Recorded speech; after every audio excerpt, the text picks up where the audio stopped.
Hi hello வணக்கம். ரொம்ப tasty and ஹெல்த்தியான கம்பு இட்லிக்கும் கம்பு தோசைக்கும் ஒரே மாதிரியான மாவு அரைச்சாலே போதுமானது. அந்த மெஷர்மெண்ட் என்ன நான் உங்களோட ஷேர் பண்ணுறேன்.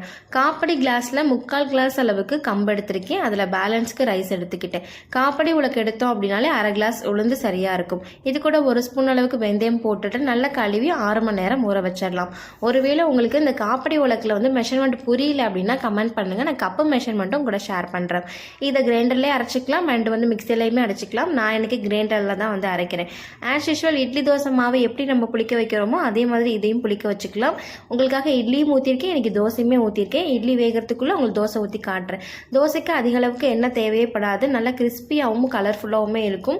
கிறிஸ்பியாக இருக்கிறதுனால கிட்ஸ் எல்லாமே விரும்பி சாப்பிடுவாங்க. அண்ட் இது நார்மல் தோசை மாதிரியே தான் இருக்கும். அண்ட் இதுக்கு இட்லிக்கும் தோசைக்கும் பார்த்தீங்கன்னா காமனானது கதம்ப சட்னி ப்ரிப்பேர் பண்ணியிருக்கேன். அண்ட் தோசை பார்த்துட்டீங்க எவ்வளோ கலர்ஃபுல்லாக இருந்ததுன்னு. இட்லி நல்லா சாஃப்டாக பஞ்சு போல் இருந்தது. ட்ரை பண்ணி பாருங்கள்.